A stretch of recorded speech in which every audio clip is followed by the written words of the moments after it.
Have you ever been stuck in an Agile project because something is just too unclear?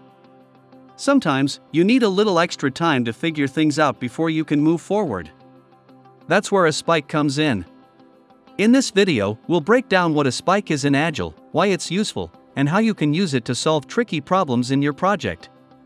Let's get into it. Before going forward, please subscribe to our YouTube channel and press the bell icon. First, let's understand what is a spike.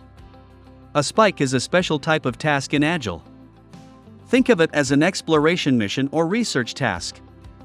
The goal of a spike is to learn more about something specific before the team actually builds it. It's not about creating a finished product. It's about gathering the information needed to make better decisions.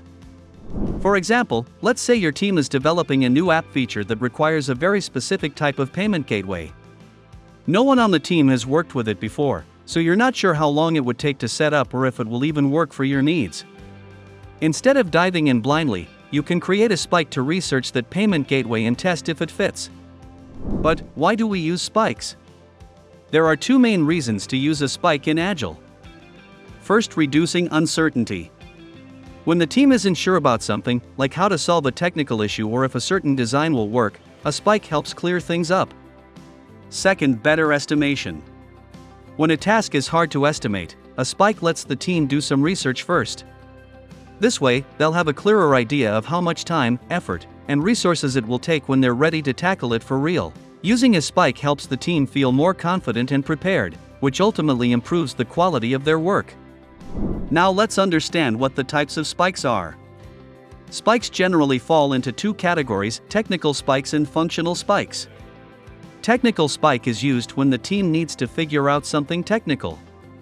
For example, if your team needs to work with a new programming language or a tool they've never used before, a technical spike can help them understand how it works. On the other hand, functional spikes is more about the user experience or functionality side.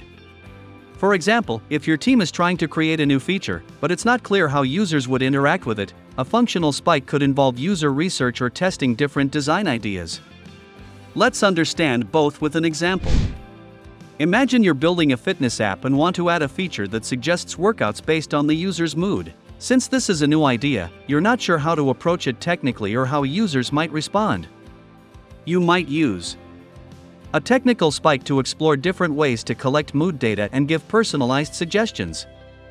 A functional spike to research if users even find this feature valuable or to test various design options. Now let's look at how to use a spike in Agile. Let's go through a simple process to use a spike in your Agile project. Step 1. Define the goal of the spike.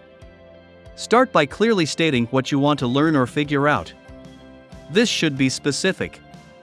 For example, understand the setup process of the payment gateway or find out if users find the mood-based workout feature useful. Step 2. Set a time limit. Spikes shouldn't go on forever. Set a fixed amount of time, like 2 to 3 days or a single sprint, to do the research. This keeps things focused and prevents it from dragging out. Step 3. Conduct the research or experiment. During this time, the team dives into the research or runs small experiments.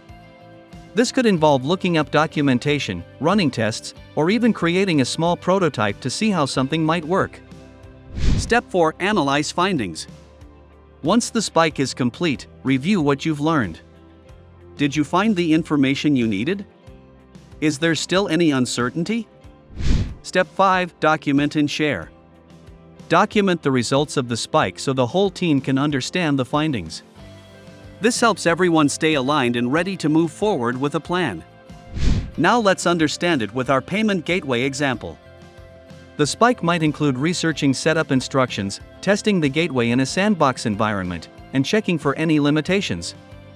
After a couple of days, the team can then decide if this gateway is the right choice and estimate how long it will take to integrate it.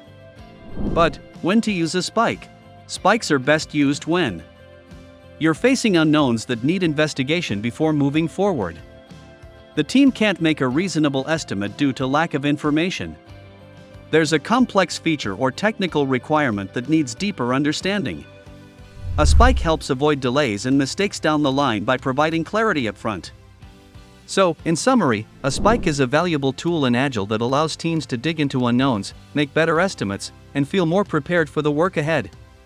It's like a short research phase that saves time and effort by preventing surprises during development. If this video helped you understand spikes in Agile, don't forget to give it a thumbs up and make sure to subscribe to our channel. Have you ever used a spike in your projects? Let us know in the comments how it helped your team make smarter decisions. Thanks for watching, and see you in the next video.